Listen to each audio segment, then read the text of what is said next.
జేసీ స్వాగతం. మన ఇక్కడ జయశంకర్ భూపాలపల్లి జిల్లా బార్ అసోసియేషన్ ఇక్కడ లీగల్ సెల్ మొత్తం ఇక్కడ ఈ రోజు ఎలక్షన్ జరుగుతున్నాయి. అసోసియేషన్ ఈ సందర్భంగా చట్టాల్లో వచ్చిన మార్పులు, ఇక్కడ మనకి అడ్వకేట్స్ ఉండే అటువంటి రక్షణ, అంబేద్కర్ రాజ్యాంగం, ఇవన్నీ మీద కూడా మనం తెలుసుకుందాం.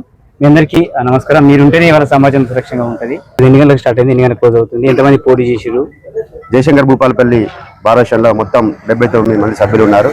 ఈ సభ్యులలో మొత్తం పోటీ చేసే సభ్యులు మొత్తం 11 మంది సభ్యులు పోటీ చేస్తున్నారు. అందులో 4 పోస్టులు ఎనామస్ కావాలి. మెయిన్గా ప్రెసిడెంట్ కు అండ్ సెక్రటరీకి చాలా తీవ్రమైన పోటీ ఉంది.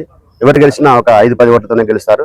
అలాగే ఈ రోజు ఈ ఎలక్షన్లో మన bar council of Telangana schedule ప్రకారం పొద్దున ఉదయం 10:30 నుండి సాయంత్రం 5 గంటల వరకు ఎలక్షన్ జరుగుతుంది. ఇప్పటి వరకు ఎలక్షన్ చాలా తక్కువ పోలింగ్ అయింది. ఈ పోలింగ్ ముందు కూడా ఇంకా గణనీయంగా పెరుగుతుందని నేను అనుకుంటున్నాను.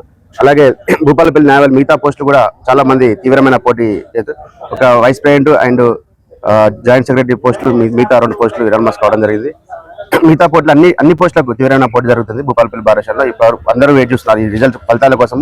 జయశంకర్ భూపాలపల్లి జిల్లా న్యాయవాదులు మరియు జిల్లా పై కూడా ఈ ఎలక్షన్ కోసం తీవ్రమైన మన వేచడం జరుగుతుంది. కామన్ పీపుల్ కు పరిజ్ఞానం కోసం అంటే మనకు ఈ ఎలక్షన్స్ ఎన్ని సంవత్సరాలకు ఒకసారి జరుగుతుంది? ఈ ఎలక్షన్స్ ప్రతి సంవత్సరానికి ఒకసారి జరుగుతుంది. Telangana bar council of Telangana bylaws ప్రకారం అన్ని భారతదేశంలో, తెలంగాణ రాష్ట్రంలోని అన్ని భారతదేశంలో కూడా ప్రతి సంవత్సరానికి ఒకసారి ఎలక్షన్ జరుగుతుంది. అంటే ఈ ఎలక్షన్ జరగడం వల్ల మీ లీగల్ సెల్ వాళ్ళకు ఉండే జరగడం వల్ల లీగల్ న్యాయవాదులకు జడ్జిలతో కానీ స్టాఫ్ తో ఎలాంటి ప్రాబ్లం ఉన్నా, మిగతా వాళ్ళతో ఎలాంటి ప్రాబ్లం ఉన్నా ఈ కమిటీ ఒకటి మనకు భారతదేశం ఎగ్జిక్యూటివ్ కమిటీ ఉంటుంది. ఎగ్జిక్యూటివ్ కమిటీ వాళ్ళు మొత్తం ఎగ్జిక్యూటివ్ కమిటీలో 14 మంది సభ్యులు ఉంటారు.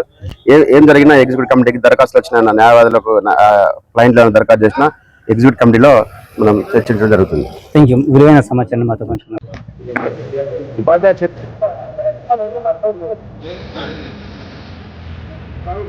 మదన్